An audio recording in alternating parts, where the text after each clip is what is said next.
Ẹ káàsán gbogbo ọmọ káàárọ̀ oòjíire níbikíbi tí ẹ wà tí ẹ ti láǹfààní àti máa gbọ́ mi.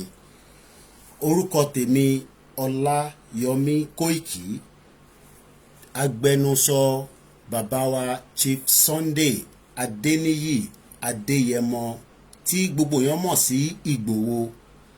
Èní 8th of March 2021. A ní statement tí a fẹ́ release fún gbogbo àwọn tó wà ní inú Nàìjíríà. Lákọ̀ọ́kọ́ a play audio látẹnu bàbá wa Chief Sunday Adeniyi Adeyemo tí gbogbo èèyàn mọ̀ sí Igboho ṣá. Tá bá wá play statement yẹn tán, a wá sọ̀rọ̀ lé lórí. Ìntàfẹ́ sọ̀rọ̀ lé lórí gangan já sí ìntí wọ́n release lọ́dọ̀ ìjọba federal government tí gbogbo yín ti láǹfààní àti gbọ́ tẹ́tí kà nínú ìwé ìròyìn àti ibi tí olúkálùkù wa ti gbọ́. Ìntàfẹ́ sọ lórí ẹ̀ ni pé ìjọba federal government sọ pé gbogbo ẹni tí wọ́n bá AK-47 lọ́wọ́ ẹ̀ pípa ni kí wọ́n pa. Àwa fi ń yé gbogbo ọmọ Nàìjíríà àtọmọ káàárọ̀ oòjíire níbikíbi tí gbogbo wa bá wà pé statement tí a fẹ́ sọ̀rọ̀ lé lórí ní wákàtí òun ni tí bàbá wa Chief Sunday Adeniyi Adeyemo tí wọ́n ní ká sọ síta. Gbogbo ìwé ìròyìn pátápátá ni wọ́n láǹfààní láti máa lo ọ́díò yìí lẹ́yìn tá a bá ti release statement yìí tán. Gbogbo àwọn sọ̀rọ̀sọ̀rọ̀ ní gbogbo àgbáyé wọ́n láǹfààní láti lo ọ́díò yìí nígbà tá a bá ti play ọ́díò yẹn tán. Gbogbo àwọn tí wọ́n ń kọ̀wé ẹ̀ láǹfààní láti túmọ̀ ẹ̀ lédè Gẹ̀ẹ́sì fún àǹfààní gbogbo ẹni tó bá fẹ́ gbọ́. A máa play audio náà nísìn kí gbogbo wa ká tẹ́tí ká farabalẹ̀ ká gbọ́. Tá bá wá gbọ́ tán àti wá ṣe ọ̀rọ̀ lé lórí lẹ́ẹ̀kan sí ìtẹ́fẹ́ gbọ́ yìí látẹnu bàbá wa Chief Sunday Adeniyi Adeyemo tí gbogbo wa mọ̀ sí Igboho. Orúkọ mi ni Sunday Adeyemo tí gbogbo ẹ̀ mọ̀ sí Sunday Igboho. Lórí ọ̀rọ̀ release tí President Muhammadu Buhari release lórí ọ̀rọ̀ àwọn tó ń lo AK-47 náà fi ń dàmọ̀ lóò káàkiri tí gbogbo ayé dẹ̀ rí. So inú wa dùn sí release yẹn gidigidi gan. Ẹ rí i pé Yorùbá ní tẹ́gbọ́n bá débi òun ó fẹ́ yọ nìyẹn tí ẹ bá ṣe pé gbogbo ariwo tí à ń pa tí wàhálà tá à ń fà kì í ṣe pé àwọn Fúlàní ẹ̀sùn ẹ̀yìn àwọn báńdíìtì wọ́n sì ń lo AK láti fi dá mọ̀lú láti kidnap ẹ̀ láti ṣe gbogbo nǹkan oríṣi tó ń ṣe but kásá dúpẹ́ fọlọ́ pé ariwo tá à ń pa ó ṣiṣẹ́. Ibi tí mo máa ń lọ gẹ́gẹ́ ni pé gbogbo ẹ̀yin ọlọ́pàá SS sójà civil defence tí ìjọba Buhari fún ní agbára pé tẹ́ bá ti rí AK lọ́wọ́ àwọn tí wọ́n fi ń dá mọ̀lú kẹ́ máa pa wọ́n inú wa dùn sí o. Ṣùgbọ́n mo fẹ́ kẹ́ mọ̀ ní pé ṣé Ògúnmi ó ti fi ibi tí wọ́n wà ó ti fi hàn yín. President Buhari ọ̀dẹ̀ sọ pé kí ẹ fi ẹlẹ́yàmẹ̀yà ṣe o, kò sọ pé kẹ́ ẹ kọrí sílẹ̀ Yorùbá àti ilẹ̀ Ìgbò nìkan kẹ́ mọ́ lọ pa yẹn o. Kì í ṣe gẹ́tẹ́ máa wá rí double barrel tàbí single barrel lọ́wọ́ àwọn fámìlì mi nílẹ̀ Yorùbá ń bí, lọ́wọ́ àwọn bàbá mi tó ń lo oko, àwọn bọ́dà wa tó fi ń sọ security wọ́n fi ń sọ́ra wọn. Tẹ́lẹ̀ wá lọ yìnbọn pa wọ́n, tẹ́lẹ̀ wá gbé AK-47 síwájú tẹ́kùn yẹ báyìí lọ́wọ́ wọn. Ẹ mọ́ dẹ́rùn nǹkan báyẹn wò ó.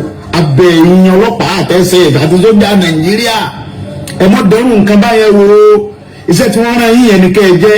Gúnmi ti sọ bí tí àwọn tí ń gbé AK tí ń gbé ìbọn ńláńlá tí wọ́n fi ń pààyàn tó ń kidnap yẹn ó ti fi bẹ̀rẹ̀ yẹn o. Ibẹ̀ la fẹ́ kẹ́ kọjú sí kẹ́dẹ̀ lọ́bẹ̀ kẹ́ lọ sí tọ́ran yín.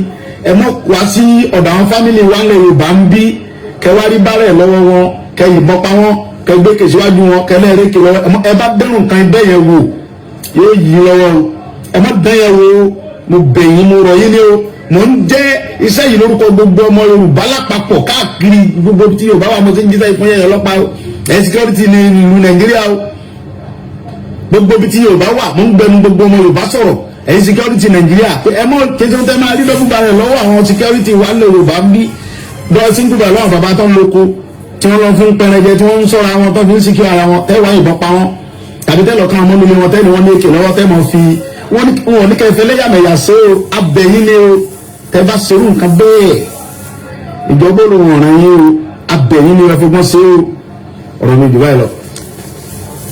For the benefit of our brothers and sisters that might not have understand what that audio contained, I will translate as much as I can what that audio is saying, that on his behalf that I'm releasing this statement, and the voice that you've heard is the authentic voice of Chief Sunday Adeniyi Adeyemo, that a lot of you know as Igboho, is advising all the security agency in the Federal Republic of Nigeria that since the federal government have released a statement that anyone that have AK-47 should be shot at sight, and that also means that the work and our noise and what he has done in terms of the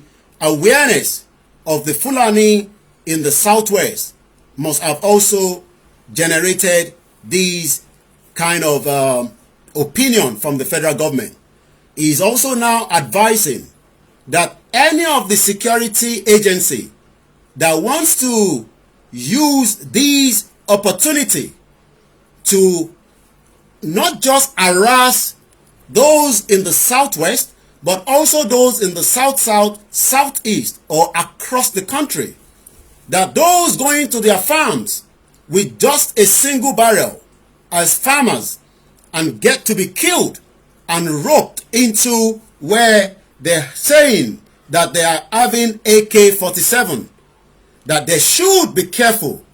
And likewise, anyone of the security agency that would like to use this opportunity to create a kind of what we will call and what we know that a single person that has a normal double barrel in the house and then will be roped, because we know that this has been done so many times by so many security agencies across the length and breadth of this country. Someone will be killed or someone will be roped with the AK-47. He's advising them that AK-47 is where the bandit that has been given to us by evidence that a lot of Nigerians have seen. Those AK-47 and sophisticated weapons are with the bandit, and Gumi knows where they are.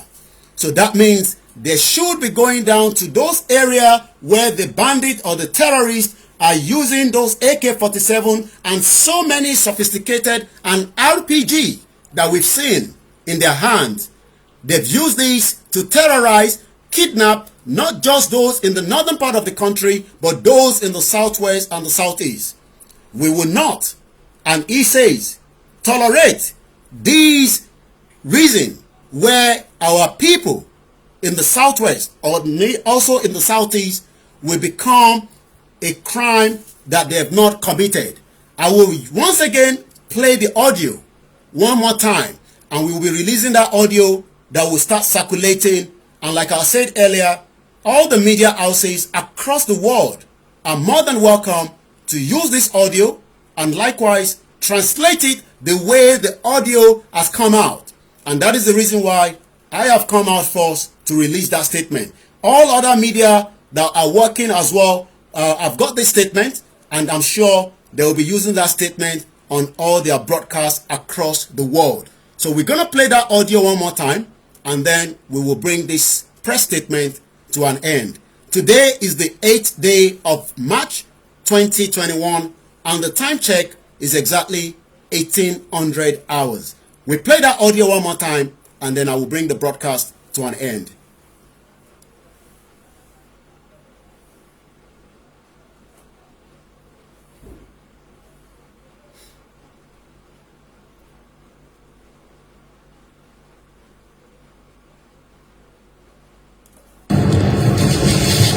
Orúkọ mi ni Sunday Adéyẹmọ tí gbogbo yẹn mọ̀ sí Sunday Igboho.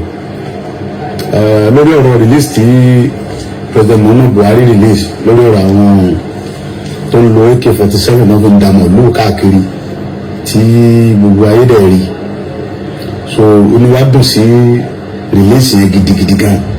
Rí i pé Yorùbá nítẹ̀gbọ́n máa débi òun ó fẹ́ yọ nìyẹn tí ẹ bá ṣe pé gbogbo ariwo tí à ń pa tí wàhálà tá à ń fà kì í ṣe pé àwọn Fúlàní ẹ̀sìn yìí àwọn bandits wọ́n sì ń lo AK láti fi dààmú lù láti kidnap yẹn láti ṣe gbogbo nǹkan oríṣi tó ń ṣe, but kásádùúgbò fọlọ́ pé ariwo tá à ń pa ó ṣiṣẹ́. Ibi tí mo máa ń lọ gẹ́gẹ́ ni pé gbogbo ẹ̀yin ọlọ́pàá SS sójà civil defence tí ìjọba Buhari fún ní agbára pé tẹ́ bá ti rí AK lọ́wọ́ àwọn tí wọ́n fi ń dààmú lù kẹ́ máa pa wọ́n, inú wa dùn sí o. Ṣùgbọ́n mo fẹ́ kẹ́ bọ̀ ní pé ṣé ògùn ní ó ti fi ibi tí wọ́n wà ó ti fi hàn yín.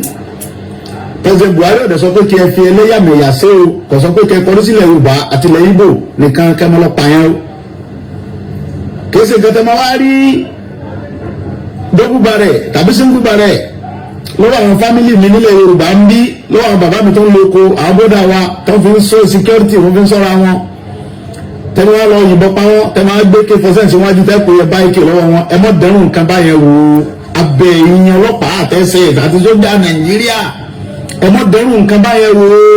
Iṣẹ́ tí wọ́n rán yín yẹn ni kẹ́ ẹ jẹ́. Gúnmi ti sọ bí tí àwọn tí ń gbé èké tí ń gbé ìbọn ńláńlá tí wọ́n fi ń pààyàn tó ń kidnap yẹn ó ti fi bẹ̀ hàn yín o. Ibẹ̀ la fẹ́ kẹ́ kọjú sí kẹ́dẹ̀ lọ́bẹ̀ kẹ́ lọ sí ìtọ́ràn yín. Ẹ mọ́ wá sí ọ̀dọ̀ àwọn fámìlì wa ńlẹ̀ Yorùbá ń bí kẹ́ wá rí bálẹ̀ lọ́wọ́ wọn kẹ́ yìnbọn pa wọ́n kẹ́ gbé kèsíwájú wọn kẹ́ lẹ́ẹ̀rẹ́ kè lọ́wọ́. Ẹ bá dẹ́rùn kan ibẹ̀ yẹn wò yóò yí lọ́wọ́ o. Ẹ má dán yẹn wò ó, mo bẹ̀ yín mo rọ̀ yín ní o. Mo ń jẹ́ iṣẹ́ yìí lórúkọ gbogbo ọmọ Yorùbá lápapọ̀ káàkiri gbogbo tí Yorùbá wà mo ti ń jíṣẹ́ ìfúnyẹ́ ọlọ́pàá o, ẹ̀ security ní ìlú Nàìjíríà o. Gbogbo ibi tí Yorùbá wà mo ń gbẹnu gbogbo ọmọ Yorùbá sọ̀rọ̀ ẹ̀yin security Nàìjíríà pé ẹ mọ̀ kéṣe tẹ́ máa rí dọ́kúba rẹ̀ lọ́wọ́ àwọn security wa ńlẹ̀ Yorùbá ń bí dọ́ọ̀ sí ń kúbà lọ́wọ́ bàbá tó ń loko tí wọ́n lọ fún pẹrẹjẹ tí wọ́n ń sọ̀rọ̀ àwọn tó fi ń secure ara wọn tẹ́wàá ìbọn pa wọn tàbí tẹ́lọ̀ kan ọmọ nílé wọn tẹ́lẹ̀ wọn ní èkè lọ́wọ́ tẹ́ mọ̀ fi wọ́n ní kẹfẹ́ lẹ́yàmẹ̀yà sí o abẹ́yìn ni o tẹ́ bá serú nǹkan bẹ́ẹ̀ ìjọba olùwọ̀ràn yín o abẹ́yìn ni wọ́n fi gbọ́n sí o ọ̀rọ̀ mi jù báyìí lọ. Ẹ ṣé gan àníri jù báyìí lọ, tó bá ti rí ọ́díò yẹn ìwọ náà bá wa máa pín. Ẹ ṣé gan, ó dàbọ̀.